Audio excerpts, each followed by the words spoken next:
My name is Dr. Donna Roberts, and this presentation is about the generational mix of higher education, how Millennials and Centennials have altered the pedagogical landscape.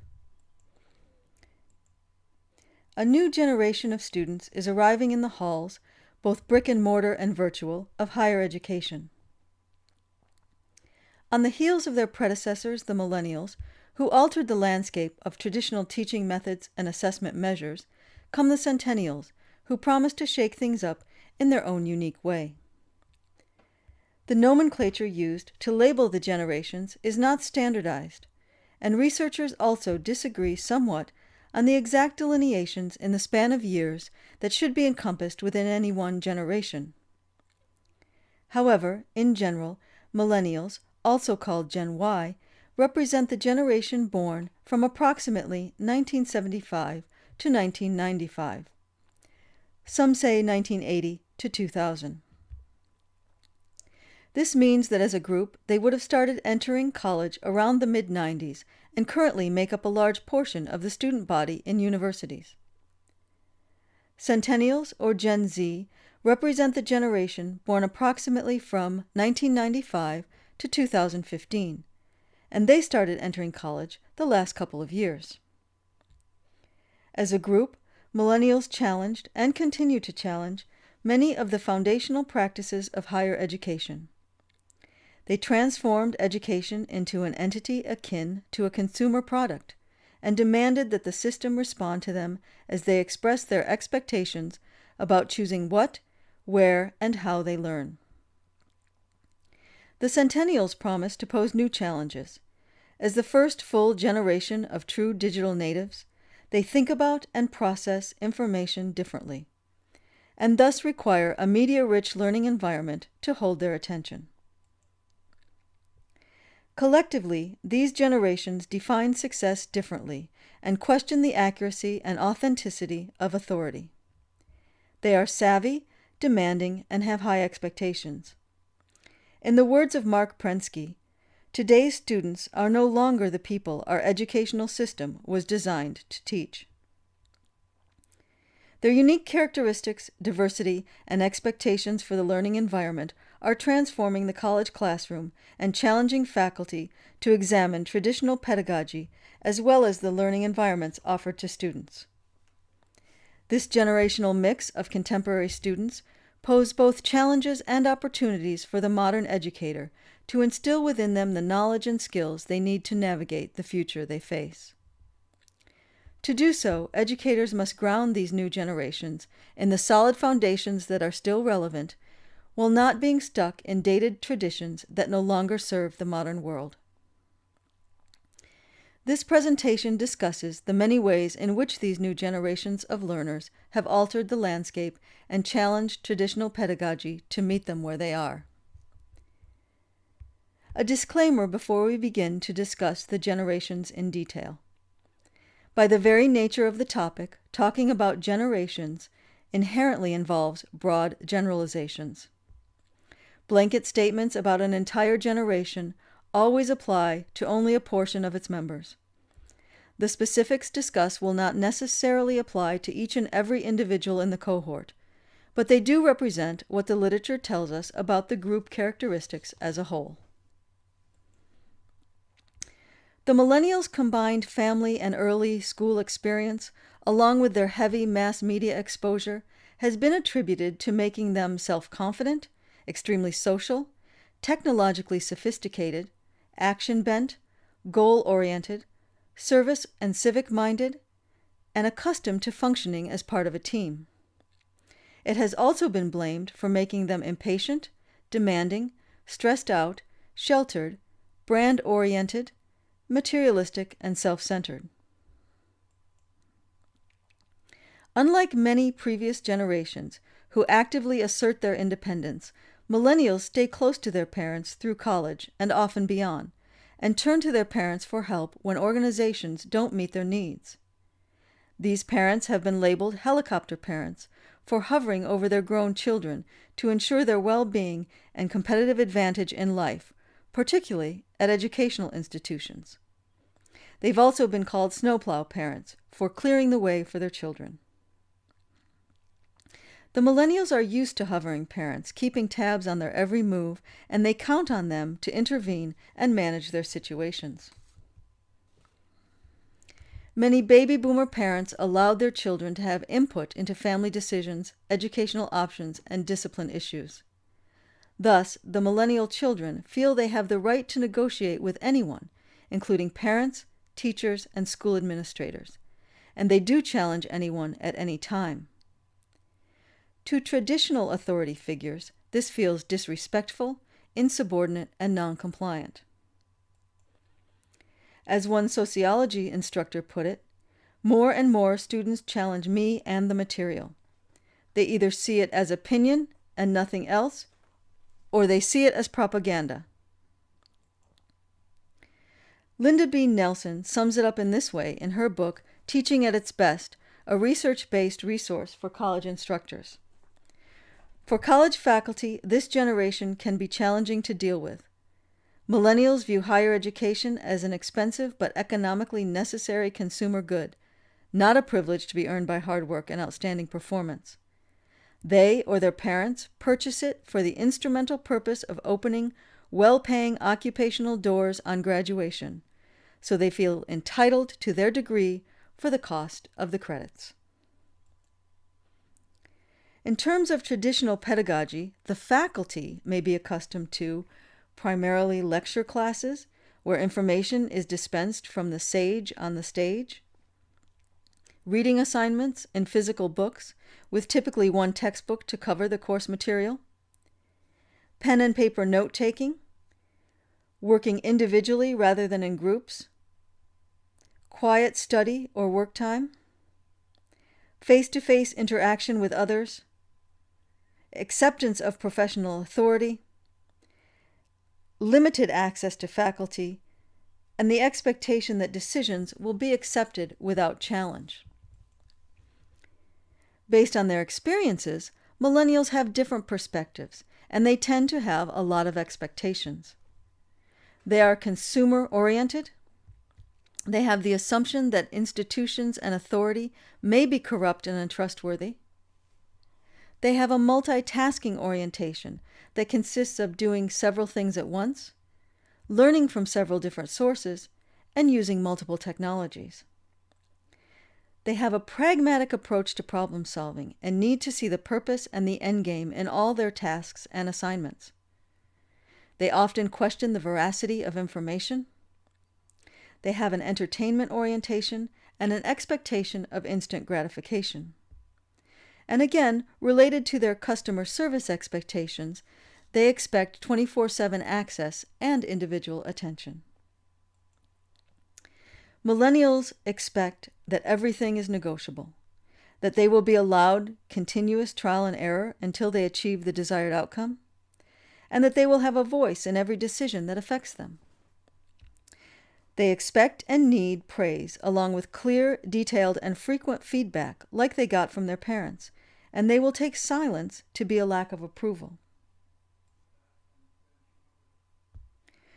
Many millennials had less academic demands in high school than previous generations. Many of them did little homework for their good grades throughout high school. They may have been functioning below grade level since early elementary school without being aware of it. College faculty may be the first strict graders they have encountered, and often this will discourage them. Many are not very hardy and will quit or drop out because it's too hard. They simply do not have the foundational experiences with minor failures and frustrations and have not developed the strategies to cope with this. And thus, upon arriving to campus, they expect the same minimal demands in college. They are not accustomed to managing their own time and thus are typically not good planners and tend toward lateness if allowed. Faculty report that these students have unrealistically high expectations of success, combined with a surprisingly low level of effort on their part. Often they enroll in courses they are not prepared for. Because they anticipate the same minimal demands they are used to from their early education in their college courses as well, they can become frustrated, overwhelmed, and resentful about the amount of reading, research, problem solving, and writing that they are assigned, and about strict or rigid standard or deadlines that they are held to for their work. Many faculty report that these students have unrealistic demands and expectations. Because they have grown up in a different world, never assume they know things like, you don't always want to talk to their mother when they're having problems. You don't always get points for showing up or an A for effort. The definition of plagiarism and cheating. That it's not appropriate to call the professor at home after 9 p.m. That they can't use I am language in papers. That it's not okay to email the professor 10 times a day. When they email you at 3 a.m., you're not sitting at the other end waiting to respond to them.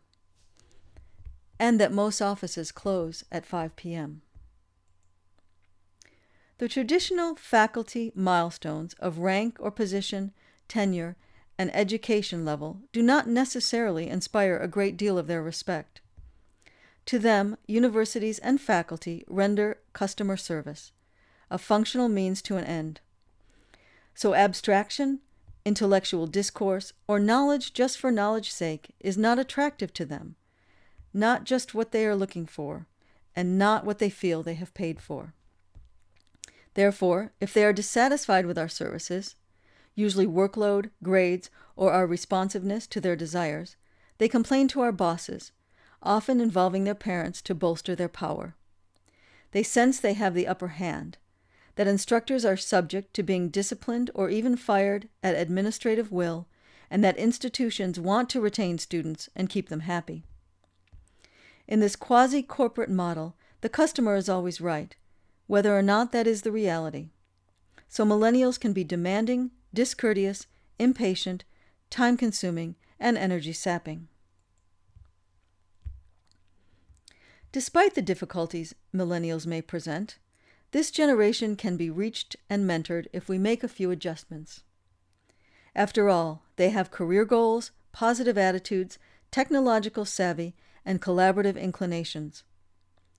Although millennials are understandably cynical about authority and don't assume we have their best interests at heart, they do value communication and information. They need to understand why we are doing what we are doing. They want to be involved in meaningful activities and not just mundane busy work.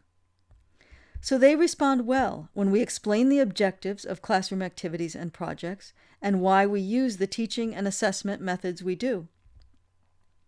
To help engage them, we can explain the relevance of our reading selections, assignments, in-class activities, and rubrics.